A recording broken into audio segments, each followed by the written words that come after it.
Sometimes we find things we are not looking for, especially when evil is chasing us.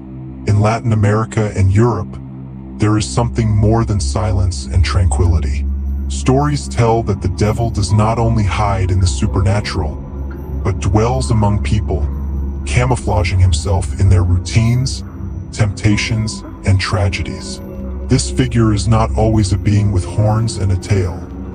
Often, he is described as an ordinary man who offers favors, but at a dark price. In a small village in Mexico, Juan, a humble farmer, recounted how on a stormy night he encountered an elegantly dressed man next to a pitch-black horse. The man offered him help to cross a dangerous bridge in exchange for something insignificant. Although he hesitated, he accepted. Days later, his livestock began to die without explanation, and every night he heard a whisper at his window saying, "Everything has a price."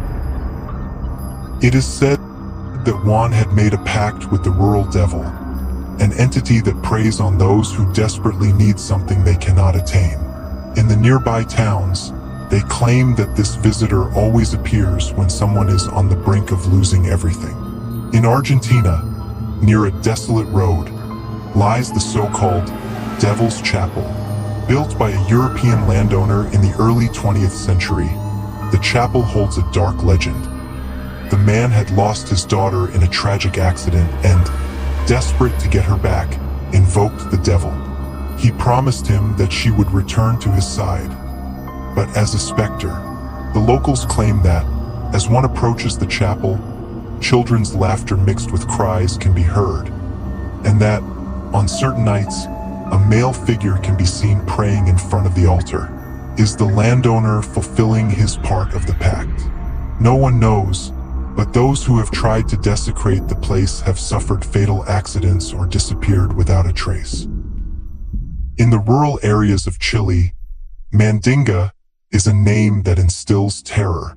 This being, described as a charismatic man with a chilling laugh, offers riches in exchange for eternal loyalty. A famous story tells of a young man named Pedro, who wished to own a large estate.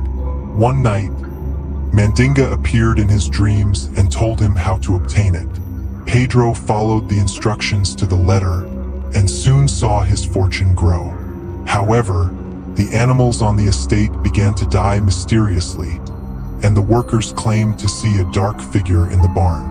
Pedro disappeared years later, and his estate was left abandoned.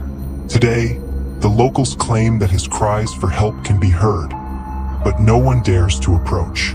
The most unsettling thing about these stories is how the devil intertwines with the most common aspects of life.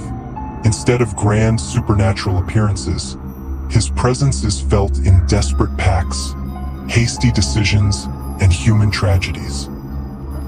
Its power lies in its ability to disguise itself, to be among us undetected, until it is too late. These stories continue to resonate in rural communities, reminding us that evil does not always come with clear warnings. Sometimes, it presents itself as a simple favor or an offer impossible to refuse.